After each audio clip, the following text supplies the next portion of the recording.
What's going on, everybody? It's Stas here. Welcome back to another video. So in today's video, we're going to be doing another overall market update as well as a trading update for me. What stocks did I buy today as well as what stocks did I sell? And we're going to be talking about a couple of stocks and ETFs that I'm watching for tomorrow to finish off this week and heading off into the middle of November. So for those of you guys that are new to my channel, my name is Stas and I make videos dealing with swing trading, day trading, long-term investing, and my personal philosophy and strategies when it comes down to investing and trading in the stock market. So for those of you guys that want to learn more about that, feel free to drop a like, leave a comment, and subscribe, and join our Discord group chat as well as our Facebook group, and follow me on Instagram and Twitter. All of those are linked down below in the description box. And if you guys want to be in contact with me throughout the trading day and a bunch of other members in our Discord group chat, I guarantee you will not regret it if you do join that chat. We have about 205 members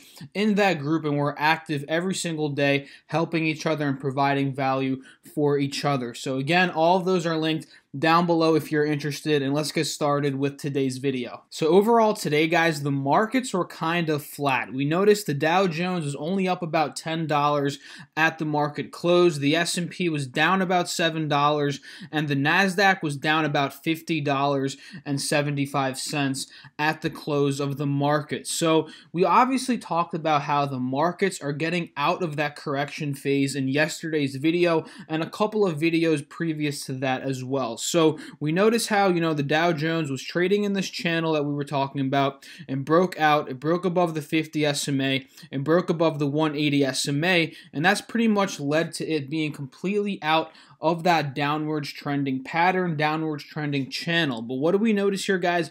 We notice that we've had a bunch of green days in a row in terms of the Dow Jones. So I was actually talking about this in yesterday's video, that I wouldn't be too surprised if we either had a flat day today in the market, a consolidation day, or a little bit of a red day. So, in terms of the Dow Jones, guys, if we take a closer look at what, it did today, it pretty much peaked out at about $26,277. And from there, about midday, it kind of, descended in price and started to fall down. And it broke below this 180 SMA, which has been a support level over the past couple of days. And if I show you guys here on this 10-day chart, we notice that it kind of broke below the pattern that it was trading on. So it was trading up, making higher highs, making higher lows, and today we kind of had a consolidation phase. So what to keep an eye on, guys, for tomorrow's trading and heading into next week is to see whether or not this is just going to be a consolidation phase heading into tomorrow, or are we going to end up breaking pattern and heading towards this 50-day and even breaking below this 50-day SMA. So tomorrow, guys, if we do end up selling off even more, keep an eye on whether or not we're going to bounce on this 50 SMA or if we're going to break below it. But tomorrow, let's say we consolidate more. We open up the day flat and continue to just stay around this $26,200 level. This could just be a consolidation point for the Dow Jones before it continues to push up in price. So, overall, guys, the markets are looking very healthy right now, and this is just a little healthy pullback. But again, make sure to just keep an eye on whether or not it's going to bounce here on this 50 SMA, because this has been a support over the past couple of trading days. So that's what we're looking at in terms of the Dow Jones. If we take a look here at the S&P 500, guys, same exact thing. We noticed it was out of that downwards trending channel that we were talking about in the past couple of videos. We broke out of that. We broke above the 50 SMA, and now we're headed up to this next resistance point at about $2,810. And we actually got kind of rejected there. We've seen some strong consolidation at this resistance point for the S&P, and I was talking about this in yesterday's video, guys. The S&P still has to break above this resistance point at $2,810 and then eventually break out of this 180 SMA right here before it's going to be out of that downwards trending correction pattern. So, overall, guys, again, the S&P 500 today, if we're looking at the one-day chart, it kind of peaked out midday here at this resistance point at about 28.15, 28.10, and from there we were descending in price heading into the market close. So now let's see, what did the Nasdaq do today? The Nasdaq got hit harder than any of the other two indexes, the Dow and the S&P.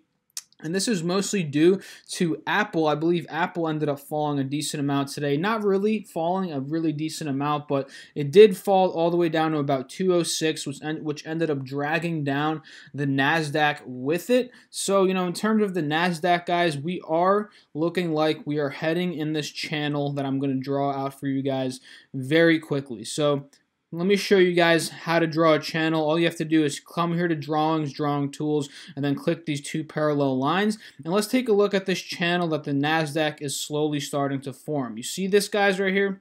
This is the channel that we're trading in terms of the NASDAQ over the past, what days was this?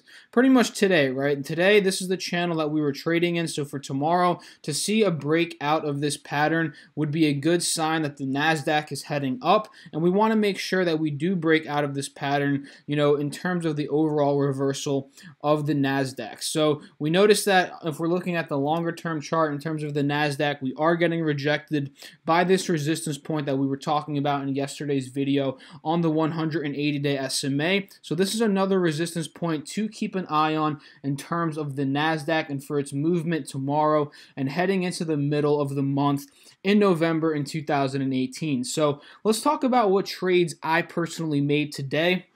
And after I had a very solid day yesterday, I was kind of keeping an open mind in terms of my trades today. And today, guys, I didn't really trade that much. Honestly, I took a loss in the morning in Square, ticker symbol SQ, which I later re-entered. And that's pretty much all I did. I'm kind of angry at myself because I was talking about this in the Discord chat, is that, I called out DRIP pre-market hours. I called it out and I ended up missing my entry point on DRIP. And if we look at what happened in DRIP today, guys, up 11%. So I was going to get in originally at $7, and I believe it was like 65 cents. I missed it here, right? I missed this bounce here on the 50 SMA. It got up to about 783. I was not able to get in, like I said, and pretty much from there, guys, I kind of chickened out and I did not get in. Reasonably, or what I should have done is get in here on this bounce at the 180 SMA, but from there, guys, I just missed out and I was not able to get into DRIP. It's my mistake. I missed my initial entry position for this ETF, and it ran on me for the rest of the day. Sure, I could have got in here, but I did not want to chase this stock/ETF because whenever I'm trading, guys, I like to wait for opportunity to present itself to me. I don't like chasing opportunity. And when this one, pretty much I missed the opportunity. I wasn't going to go chase this opportunity in DRIP because I've been burned like that in the past, and I'm very disciplined when it comes down to my rules in terms of, trading in the stock market. So let's talk about my Square trade today. I ended up getting in on this big drop to about $76. I ended up buying in at about $77.90, averaged down at about $76, I believe 20 cents.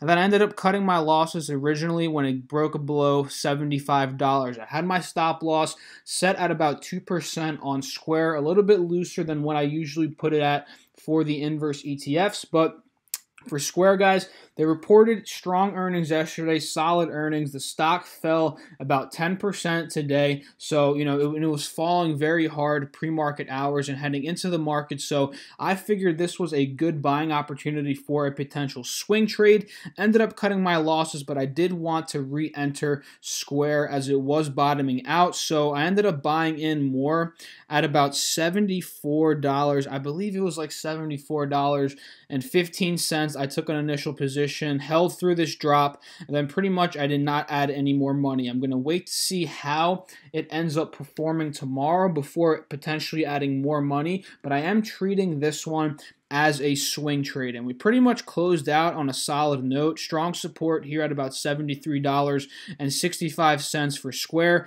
And, we popped up above these two resistance points that were resistance points throughout the entire day, which were the 50 and the 180 SMA. And now we're trending up, heading into the market close, which is a very good sign. And if we're looking at Square on the 20-day 1-hour chart, take a look at this, guys. This is another reason why I feel really comfortable holding Square as a swing trade, and I'm up about $1 a dollar per share as of right now heading into the market close. And this reason is because this is trading right above the 180 SMA right now, which was a support level a couple of days ago when it bounced there at about $73. So the fact that it held above this 180 SMA on the 20-day chart here gave me a sign that this could be a good overnight hold and a swing trade for the next couple of days. So I feel very comfortable, guys, holding Square at about $74.15 per share as of now, and I am looking to add more money into this one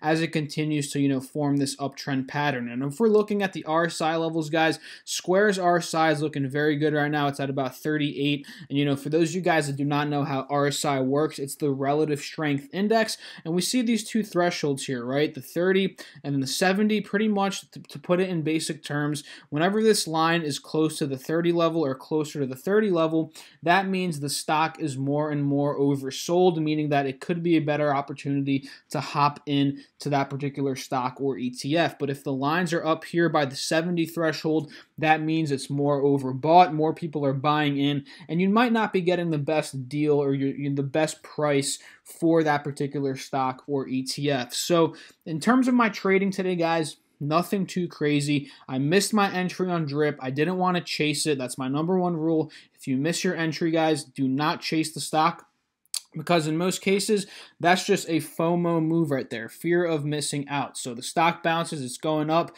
you miss your initial entry point, and if you would chase it at that point, guys, and you don't, and you end up buying at inflated levels, you're going to lose money at that particular point, right? So that's why I don't really end up chasing stocks. Excuse me, guys. But yeah, I don't really end up chasing stocks when they miss my entry point, pretty much. That's just the moral of the story here. So, Square holding above there very nicely. Would love to add more money, possibly at like 75, maybe 75 or $76. That's what I'm eyeing up for tomorrow in terms of trading. So now let me just take a quick little drink of water, guys. But in terms of what I'm watching tomorrow's going to be a very interesting day in the markets, because I want to see what the overall indexes are doing. Like I mentioned in the beginning of this video, we were kind of flat today. So if the markets open up tomorrow flat, or they open up heading up in terms of going green again, I'm going to be looking to play large cap stocks. But I'm not going to be too shy of playing like these inverse ETFs, but we just got to see what ends up happening in terms of the overall market. So I have some notes here of some stocks I want to talk about with you guys very quickly, Netflix being the first of them. So let's take a look at that, ticker symbol NFLX. This one took a 3% hit today, down about $9.58. But what do we notice here, guys? Very similar to the Square pattern. This one's holding above the 50 SMA very nicely, and this could potentially be a dip buy. I know it's peaking down a little bit below the 50 SMA, so what to wait for is to see if it's going to hold above here or potentially break below and potentially hold above the support level on the 180 SMA, where it would be a good buy as well. So keeping an eye on Netflix at these levels at about $310 to $315 will be very interesting for tomorrow and heading into the rest of this month. So in terms of percentage, guys, Netflix does offer a nice 5% potential for profit from here to the previous highs, and if it does continue this uptrend pattern that it's been on over the past couple of days, this could end up being an even more profit potential than 5% if it continues the higher high, higher low pattern. Let me just quickly change back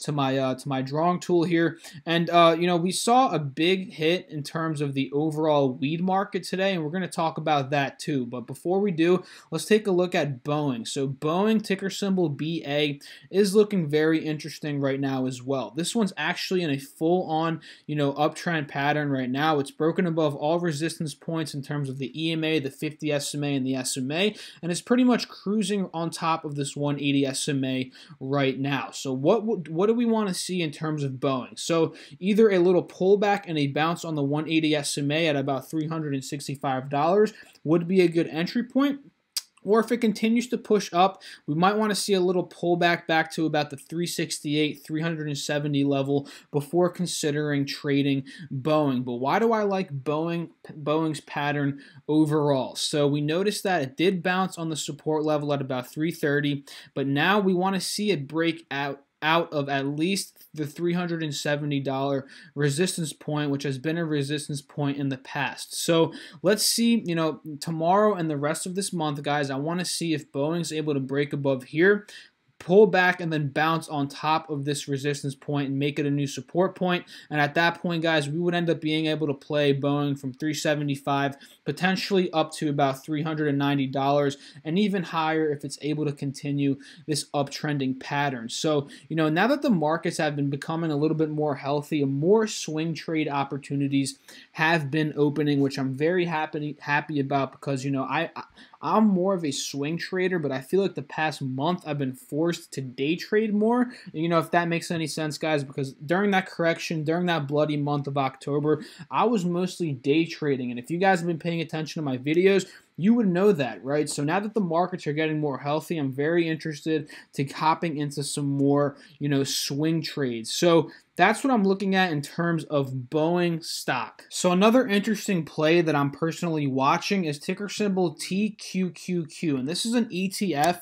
that ends up going up in price as the overall markets are going up in price. So if the Dow Jones, the NASDAQ, and the S&P are having green days on any specific day, TQQQ is going up in price. So we noticed that this one has been out of the downwards trending pattern that it was in pretty much all of October, and now we're noticing that it broke above the 50 SMA, and now we're seeing a little pullback. And this is mostly because, again, the markets today were flat, and some of them were even red, the S&P and the NASDAQ being red. So we noticed that if this one's able to pull back, this is my personal opinion, guys, if this one's able to pull back and maybe get to the 55-ish range, 54-ish range, and again, this is mostly going to happen if we do see a little pullback in the overall markets tomorrow and maybe heading into next week, which I do believe is possible, right?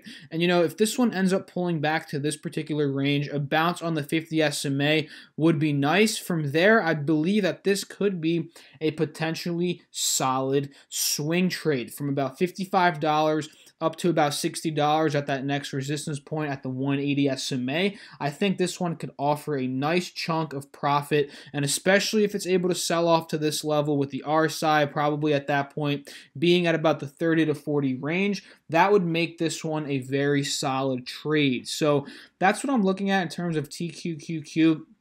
And let's take a look at CGC very quickly and talk about the potential I see in this one. We noticed that it got rejected by the 180 SMA, but if we notice here on the 20-day chart, guys, it's holding pretty nicely, or well, a green candle heading into the close right by this 50-day SMA. So tomorrow, pre-market hours, if we're able to do something like this, start to push up in price, maybe back into the 43s, 44 range, and we open up somewhere here, this one could be a nice trade up to about the $47 level, which will give it about a 6.6% potential for profit. So the overall wheat stocks today, guys, they sold off pretty aggressively. This one was down about 8%. Tilray was down about 15%. I was able to trade this one yesterday as well. And, a bunch of them were getting killed, right? Cron down about 9%, and they're all at that same level of right above the 50 or the 180 SMA, meaning that if they're able to hold those levels, slowly curl up and reverse from there,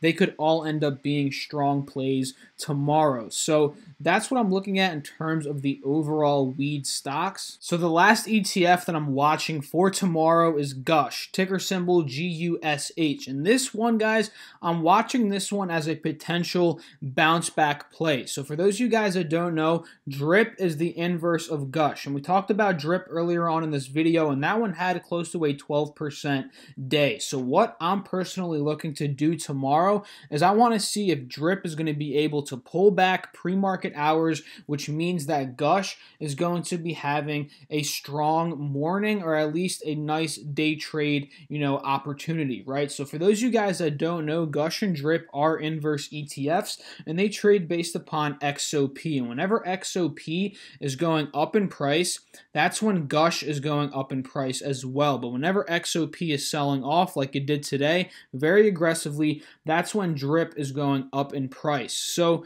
check out this pattern I'm going to draw out for you guys. If XOP is able to hold this trend line right here and start to push up tomorrow and possibly reverse above this 50 and 180 SMA, I do see Gush being a good solid day trade tomorrow, especially since DRIP had a 12% day today. Does this mean, since DRIP had a 12% day today, does this mean it's 100% going to pull back tomorrow? Absolutely not, right? So we could potentially see DRIP tomorrow continue this pattern that it's currently on, but since it's been downtrending over the past couple of days and it really hasn't confirmed, the full-on reversal of an uptrend quite yet, I do believe it could get rejected here and potentially start to push back down for another lower low, which means obviously Gush is going to have a strong day. So keep an eye on these couple of ones tomorrow, guys, because I personally am. Netflix, Boeing, TQQQ, CGC, and pretty much all of the wheat stocks, Gush, and Square. That's what I'm watching in terms of tomorrow, and that's pretty much it for today's video. So if you enjoyed it, feel free to drop a like, leave a comment, and subscribe. Follow me on Instagram and Twitter, and join our Discord group chat as well as our Facebook group. All of those are linked down below in the description box. I'll catch you guys in the next video. Have a great one. Peace out.